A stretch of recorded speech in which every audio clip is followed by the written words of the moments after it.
கொஞ்ச நேரம் சார், அதுக்கப்புறம் இது பண்ணிக்கலாம். Okay.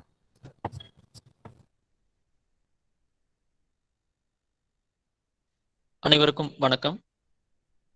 புதுதில்லி ஜவஹர்லால் நேரு பல்கலைக்கழகத்தின் மொழி இலக்கிய பண்பாட்டு புலத்தின் இந்திய மொழிகள் மைய தமிழ் பிரிவு நிகழ்த்தும் தமிழியலுக்கு எழுத்தாளர் ரவிக்குமார் அவர்களின் பங்களிப்பு என்னும் பொருண்மையிலான இணையவழி உரைத்தொடரின் 3ஆம் நாள், அதாவது நிறைவு நாள் முதல் அமர்வு தற்போது இனிதே தொடங்குகின்றது.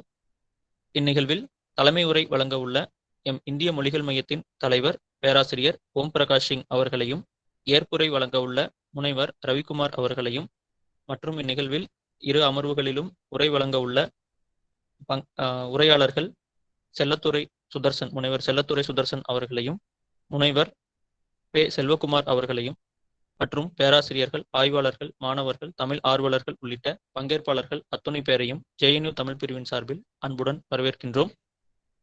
இன்றைய முதல் அமர்வின் துவக்கமாக எம் இந்திய மொழிகள் மையத்தின் தலைவரும் இந்தி துறை பேராசிரியருமான பேராசிரியர் ஓம் பிரகாஷ் சிங் ஐயா அவர்கள் தலைமை உரை வழங்க உள்ளார்கள். உரையை தொடங்குவதற்கு முன்னதாக ஐயா குறித்தான ஒரு சிறு குறிப்பு. பேராசிரியர் அவர்கள் இன்று உடல்நலம் சரியில்லாமல் உள்ளார்கள். கடும் நெருக்கடியான சூழல்களுக்கும் இடையில் எங்களுடைய அழைப்பை ஏற்று உரை வழங்க உள்ளார்கள். So before inviting him, I would like to say a few words about our professor. Professor Om Prakash Singh is an eminent Hindi professor.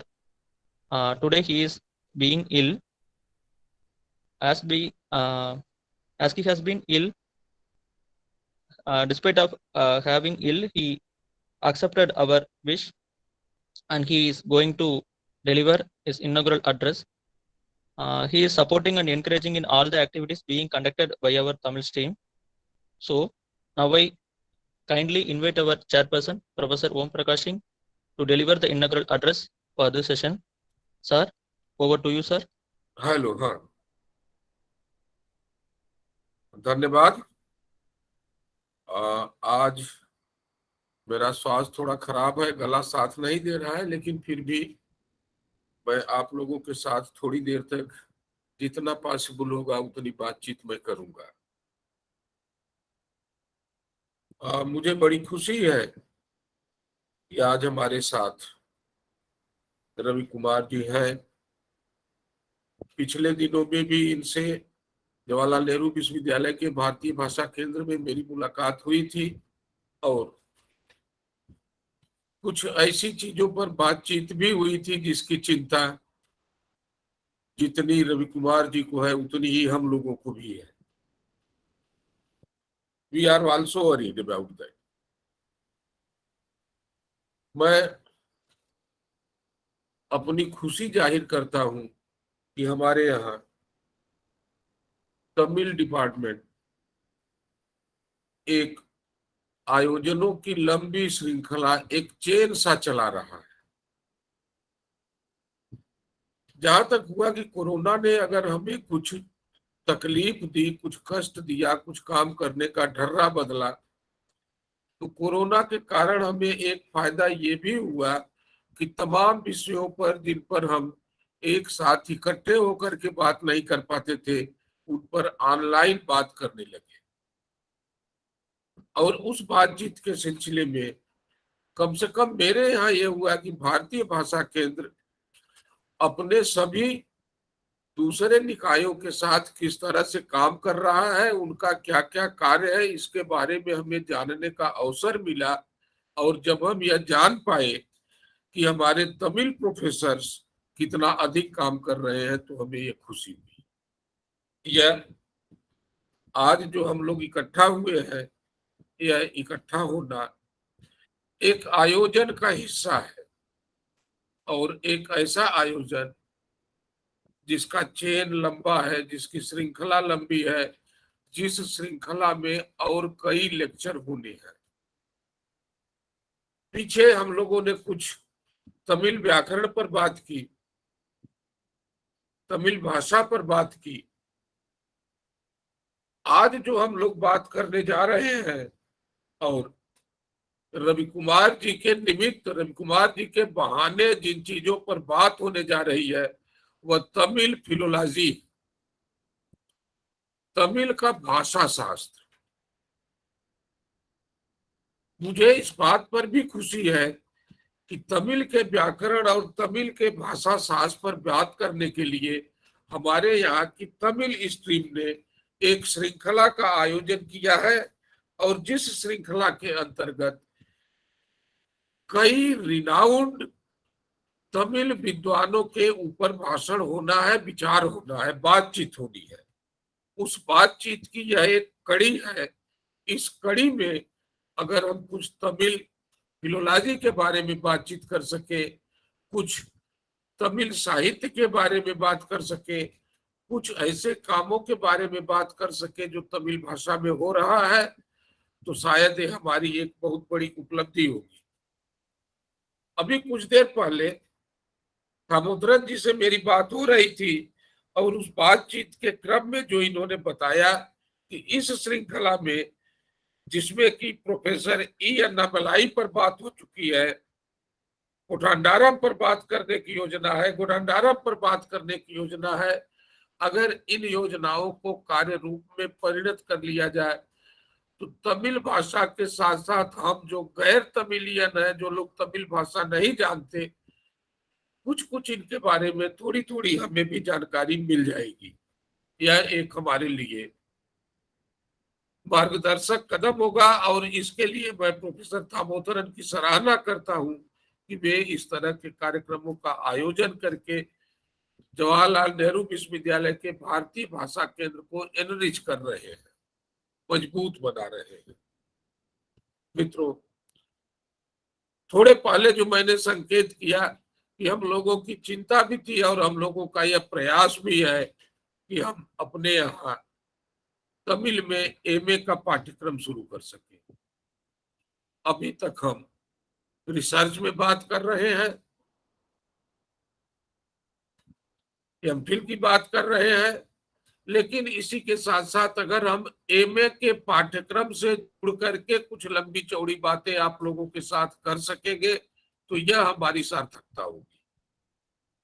किसी न किसी तरह से कैसे हम इस भाषा को एनरिच करने में, इस भाषा को मजबूत करने में, इस भाषा को सीखने में किस तरह से हम सक्षम हो पाएंगे, और किसी भाषा को सीखने के लिए जिस माध्यम से आप बात करने जा रहे हैं, फिलोलॉजी से बात करने जा रहे हैं, वह फिलोलॉजी एक महत्वपूर्ण स्टेप है, महत्वपूर्ण कदम है। भाषा का निर्माण ग्रामर से हो जाता है, भाषा के बोलने वाले लोग हो जाते हैं। ग्रामर एक सूत्र में बंधी हुई रचना है, और उस ग्रामर का उपयोग करते हुए जिस भाषा का निर्माण होता है, जो भाषा प्रकाश में आती है, जो भाषा व्यवहार में आती है, उस भाषा में हम कितने कितने रूपों में लेखन कार्य कर सकते हैं और कैसे कैसे कर सकते हैं, इसका ज्ञान हमें फिलोलॉजी के माध्यम से होता है।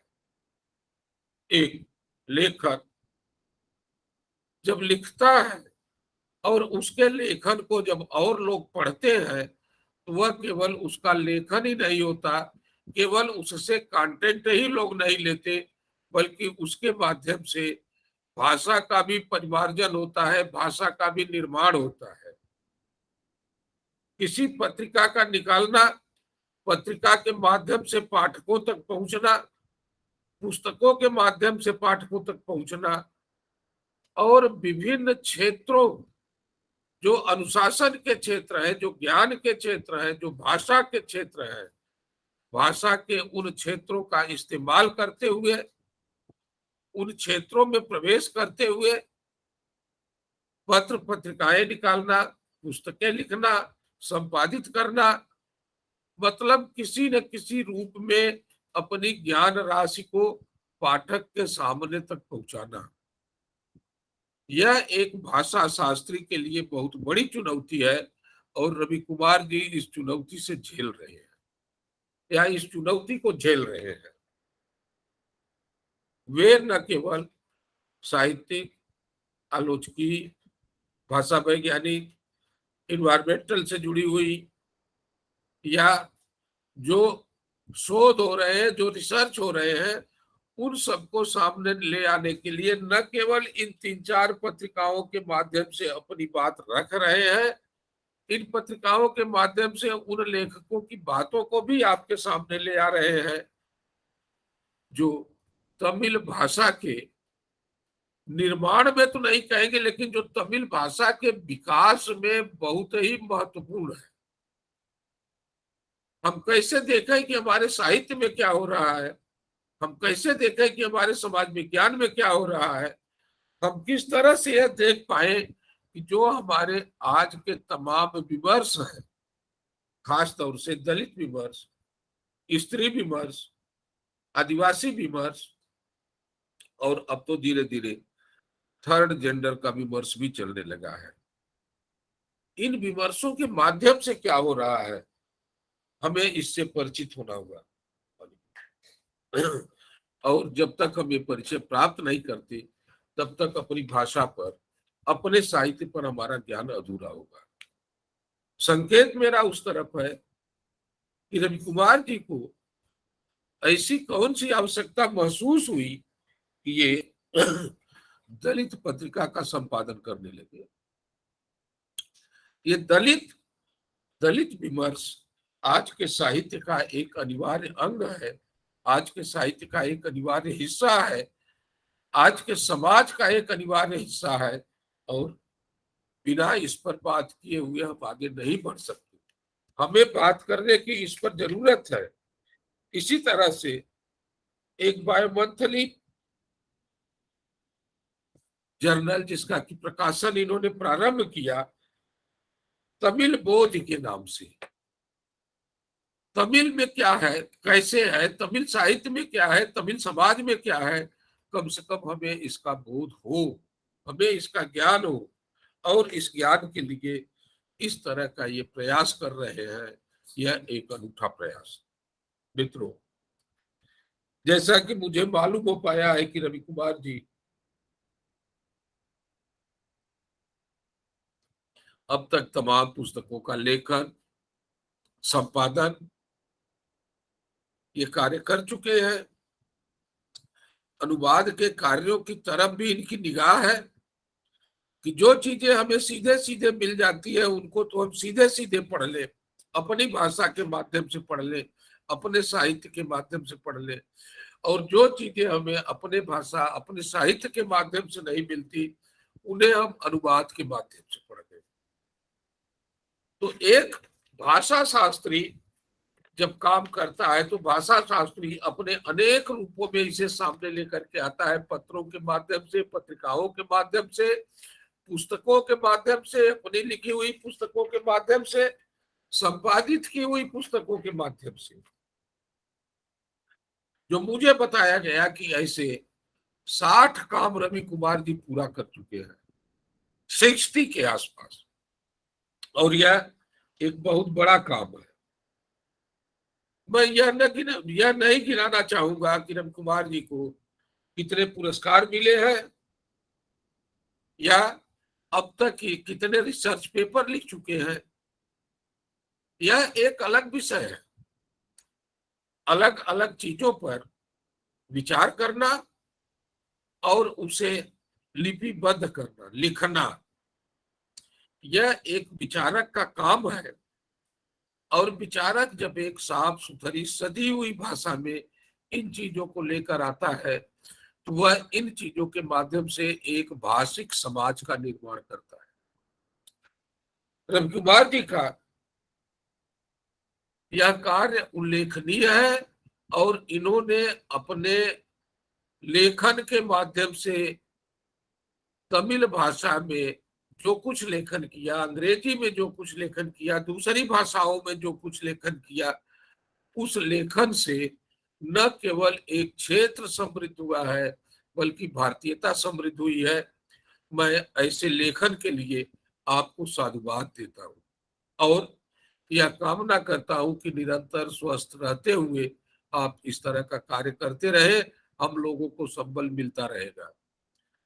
हमारे यहाँ तमिल स्ट्रीम ने, प्रोफेसर थामोदरन ने, चंद्रशेखरन ने इस तरह का एक अवसर हमें प्रदान किया जिसमें आप लोगों के साथ कुछ बातचीत करने का मुझे मौका मिला। अगर मेरी इस बातचीत का थोड़ा सा हिस्सा भी आप लोगों तक पहुंच सका हो भाषा के कारण, अगर अपनी बातों को मैं थोड़ा सा भी आप लोगों तक पहुंचा पाया हूं, तो मैं अपना यह परिश्रम सार्थक समझूंगा। मैं प्रोफेसर थामोथरन को धन्यवाद देता हूं और रवि कुमार जी को एक बार पुनः मैं जेएनयू आमंत्रित भी करता हूं और फिर इस तरह के कार्यों के लिए और इनके स्वस्थ जीवन के लिए मंगल कामना भी करता हूं। धन्यवाद मित्रों, नमस्कार। धन्यवाद Ram, सर। ஒரு நிமிடம் Kamalakannan. Professor Om Prakash ji, professor Om Prakash ji, our ji, ex-professor Nachimuthu has joined. ओहो, अच्छा अच्छा, Professor Nachimuthu sir, ஐயா. ओके ओके, हाँ, हेलो, हाँ प्रोफेसर नचिमुत्तु, हाँ नमस्कार नमस्कार, आर यू फाइन? நச்சிமுத்து ஐயா மைக் மியூட்ல இருக்குங்க ஐயா. Professor Nachimuthu, I think your mic is mute. Yes. हाँ, नमस्कार, आप कैसे हैं? नमस्कार नमस्कार, बस ठीक हूँ सर, बहुत दिनों के बाद आपको देखा हूँ या, और कभी दिल्ली आइए तो हम लोगों की तरफ भी आप आइए, जेएनयू की या, तरफ। और मैं बहुत खुशी है। प्रोफेसर थामोथरन से I will appeal to that he invite you in JNU to you and Okay. Please sir, okay I sir, am very thank you, happy, खुशी हुई आज आपको देख करके और स्वस्थ देख करके, अच्छा ओके लगा। Thank you, thank you, thank you sir, thank you. Thank you, धन्यवाद। ஆ, பேராசிரியர் நாச்சிமுத்து ஐயா ஏதாவது சொல்ல விரும்புறீங்களா ஐயா ப்ளீஸ்? இன்னொரு நாளைக்கு சொல்றேன், நான் இன்னைக்கு நீங்க சேர்ந்ததே மிகுந்த மகிழ்ச்சிக்குரியது, மிக்க நன்றிங்க ஐயா. ஒரு செய்தி, பேராசிரியர் ஓம் பிரகாஷ் சிங் ஐயா வந்து நேற்று தொண்டை கடுமையாக பாதிக்கப்பட்டிருந்தாங்க.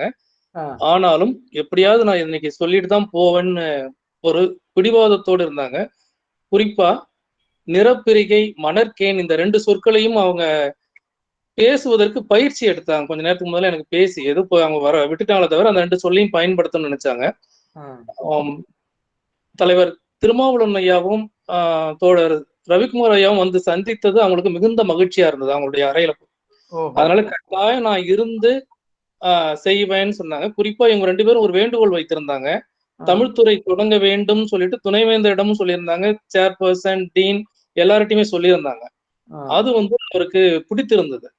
கடுமையாக பாதிக்கப்பட்டிருந்தாலும் நான் இருந்து இன்னைக்கு ஒரு 10 நிமிஷம் பேசிட்டு தான் போவேன்னு சொல்லிட்டு அவங்க பேசினாங்க. தமிழ்துறை கொரோனா பீரியட்ல செய்து இருக்கிற அளப்பரிய பணிகள் வந்து மிகப்பெரியது. அதை வந்து அறிக்கையை அவங்களுக்கு கொடுத்திருக்கிறோம் இந்த ஆண்டு. அது வந்து அவங்களுக்கு மிக பிடித்திருந்தது. அதையும் தோழர் ரவிக்குமார் அவர்களுடைய எழுத்து பயணமும் தமிழ் மொழி வளர்ச்சி சார்ந்த விஷயங்களையும் அவங்க சேர்த்து ஒருங்கிணைத்து தன்னுடைய பொழிவுல சொன்னாங்க. தன்யவாத் ஜி. கமலக்கண்ணன் அடுத்தது போயிடலாம். நன்றிங்க. Kamalakannan, thank you sir. இத பதிவை நிறுத்திட்டு திரும்ப தொடங்குமா? சரிங்க, நான் நன்றி சொல்லிடுறேங்க உங்களுக்கு. Hello everyone. We on behalf of Tamil Stream, we thank Professor Om Prakash Singh sir for his patience and for spending his time, and even in this situation for giving this excellent speech, excellent inaugural address. On behalf of Tamil Stream, we thank him once again. Thank you sir, thank you sir, thank you Ji. ஐயா பதிவு நிறுத்திடலாங்க ஐயா.